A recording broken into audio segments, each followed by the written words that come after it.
Boa noite, saudações tradicionais ancestrais.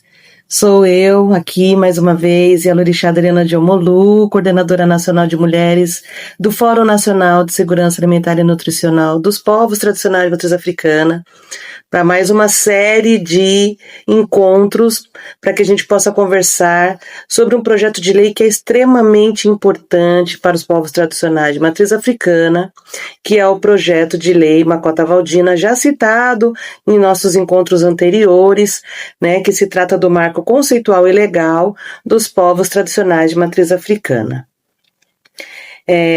Toda a conversa a partir de agora vai trazer o que é o projeto de lei, quais são as propostas que estão colocadas nos artigos do projeto de lei 1279/2022, né, um pouquinho da história do PL, né, apesar de já ter sido colocada, mas foi colocado num contexto maior e agora a gente afunila para o projeto de lei, porque ele é extremamente importante, inclusive dele nós tivemos algumas ações que foram pós-protocolização do projeto e que trouxeram frutos extremamente interessantes. Então, é importante colocar aqui que os nossos próximos encontros trabalharão o projeto de lei Makota Waldina.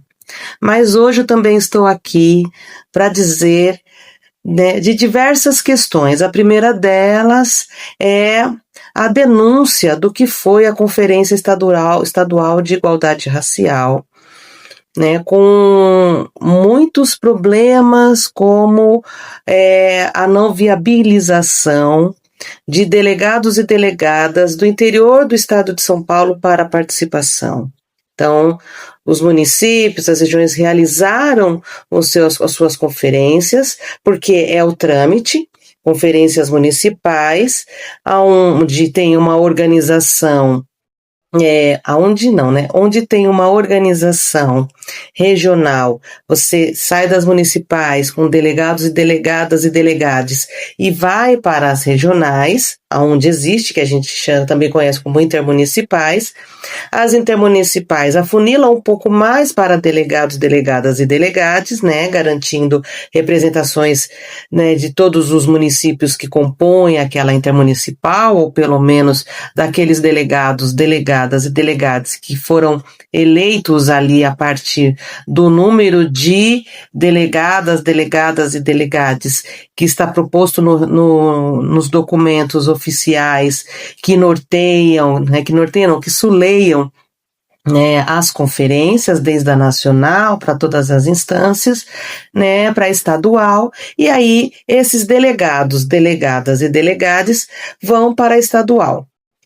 Então, para estadual, como você tem um estado de São Paulo que é grande, né, e que a gente, inclusive, para sair daqui, por exemplo, da capital, para ir para São José do Rio Preto, existe avião, porque são pelo menos 9 horas de viagem, você precisa garantir uma estrutura que é pensada e que é definida nos recursos públicos para que aconteça, porque é extremamente importante que as conferências aconteçam.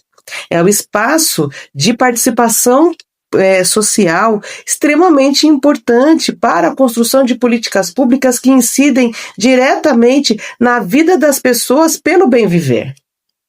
E o bem viver de todas, todos e todos. Então, várias são as conferências que acontecem e que têm o papel de fazer a escuta tanto do poder público quanto da sociedade civil, para que as políticas atendam exatamente às grandes necessidades daquele coletivo, daquele município, daquela região, né, e do estado e também da nacional, e dessa forma a gente consiga ter vidas com mais qualidade, né, em que o coletivo possa viver tranquilamente. Lógico que esse é um desejo muito amplo e pode ser até a forma como colocada romantizado, mas essa é a proposta. Esta é a proposta. E nós temos diversas questões a serem tratadas, a serem discutidas, a serem debatidas, mas este é o processo, né? E aí, dentro da conferência estadual, a gente já teve um déficit, né? Voltando à questão da conferência, um déficit em relação ao número de representantes para a discussão dessas possibilidades. E isso para a gente é muito caro. Então, muitos municípios conseguiram, de alguma forma ou de outra, participar, né? Seja porque conseguiram acionar o poder público local e depois de muita insistência, vencidos pelo cansaço, né? Vencendo pelo cansaço, conseguiram que de alguma forma chegassem até a capital. Né? Seja por outros caminhos, como entidades da sociedade civil, enfim. As pessoas foram se ajeitando para fora do que era a proposta. Vamos para a conferência estadual, e a conferência estadual foi uma loucura, no sentido de que documentos foram muito complicados, desde o regimento, a condução, a alimentação, a condução da alimentação, a condução do encontro, enfim, várias foram as questões que acabaram por, de certa forma, fazer com que aquele momento fosse um momento muito difícil.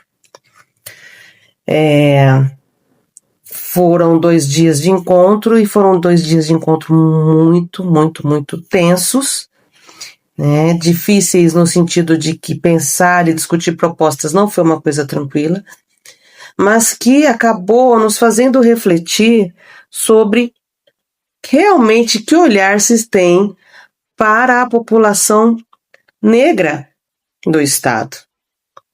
Pensando que a gente, né, reside no Estado que o poder público, a máquina, mata, né, através do seu aparelho repressor, um menino negro a cada 4 horas. E que a gente ainda está discutindo violência obstétrica. Que a gente ainda discute a questão, e aí não só no Estado, mas em todo o país, de quais são os órgãos que são doados, de quem são esses órgãos, e a partir disso, qual é o tempo de ressuscitação para negros e negras e para brancos e brancas, né? Ou não negros, não negras. Tudo isso são questões que nós precisamos refletir. Muito, muito, muito mesmo. Né?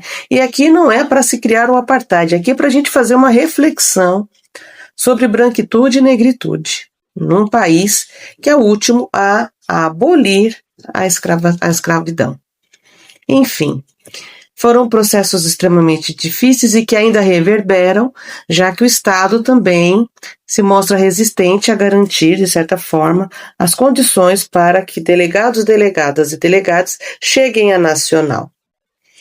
Então, é um momento de muita, muita, muita tensão e tristeza.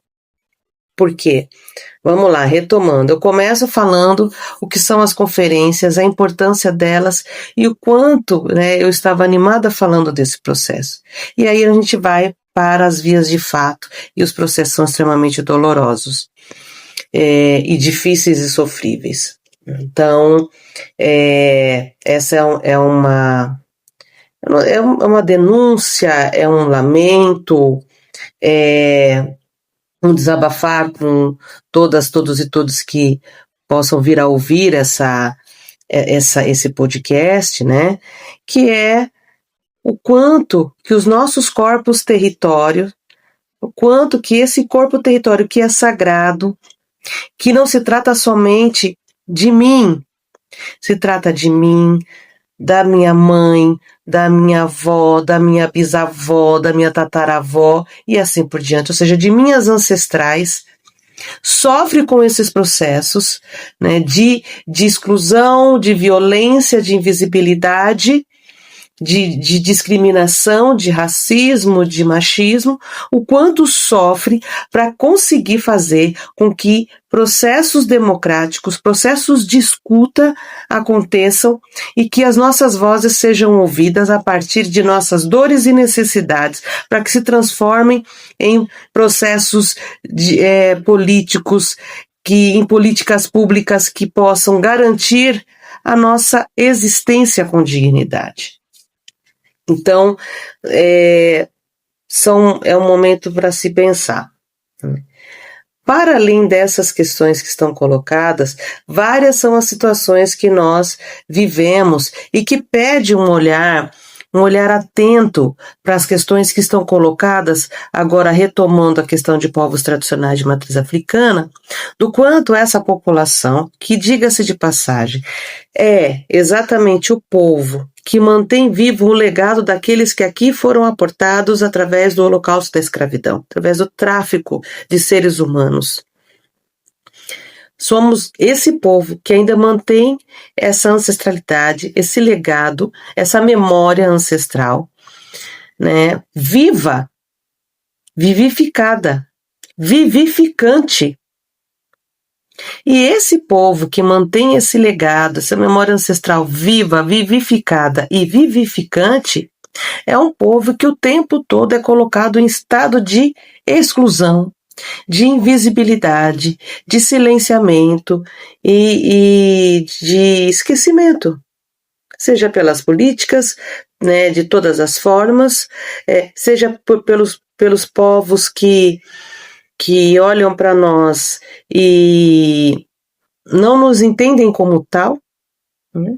Toda vez que a gente coloca que a nossa discussão é por reparação e bem viver, reparação ao holocausto da escravidão, bem viver no sentido de que nós só queremos viver em paz, com alimento na mesa de verdade, comendo o que a gente come, vivendo como a gente vive, vivendo as nossas relações, vivendo o nosso sagrado, vivendo a nossa forma de se alimentar, vivendo a nossa forma de entender o mundo e se relacionar com a natureza, vivendo através das nossas vestes, dos nossos fios, da nossa língua, né, da forma como nós cuidamos das pessoas, das crianças, dos nossos mais velhos, nessa relação com os mais velhos, o quanto que tudo isso incomoda, de certa forma, um sistema que está posto desde sempre para nos colocar numa situação de subserviência, colocar numa situação de total submissão e de escravismo, independente dos tempos, e que ele vai só se modernizando, se ajeitando, se reconstruindo, mas com um único objetivo: manter um povo sob o jugo de um outro povo que se pensa superior, que se entende superior e que buscou todos os mecanismos, primeiro religiosos e depois biológicos e científicos, para justificar a violência e esse subjugar um povo, né, a partir de elementos que não explicam, que não tinha nenhum fundamento, mas que se tenta desses lugares dar um sentido para os processos de violência vividos por nosso povo. Enfim, ainda dentro dessa perspectiva, quando nós, né, pensamos de que forma nós temos que ter a luta para poder fazer esse processo de emancipação, de crescimento, de qualificação da nossa vida, né, de otimização de processos de trabalho, de estudo e de vida, de vivência, a gente busca, nesse processo, a construção de uma ferramenta, de um documento que possa, minimamente, nos dar este lugar que nos é de direito. E que é um processo que vem, a duras penas, se construindo ao longo dos tempos, desde a primeira Conferência Nacional de Igualdade Racial, de Segurança Alimentar, que tem, né, nosso povo, inclusive, como foco de atenção. Então, diversos documentos, os movimentos que trabalham, que atuam, que têm o seu ativismo, que militam pelo bem viver de negros e negras, né, em diversos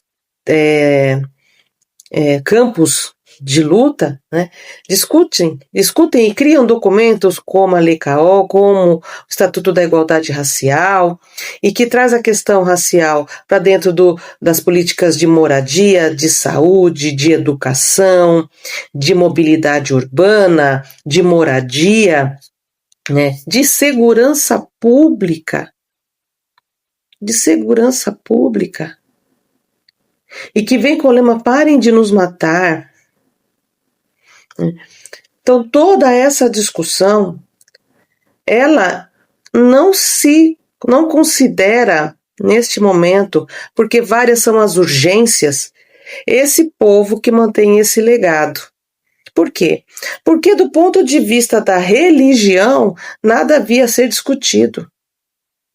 E que nós temos processos extremamente duros de rejeição a esse sagrado, que traz como culto a ancestralidade africana.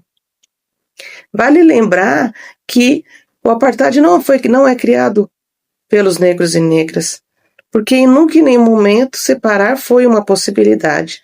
Mas todos os processos foram para o juntamento, para a aproximação, para viver em harmonia, para viver em paz. Então, se os processos não consideram esses que têm um sagrado voltado para a sua ancestralidade como uma política de reparação, né, porque é necessário olhar como desse lugar, o que caberia a nós? Caberia a nós dar visibilidade a nós.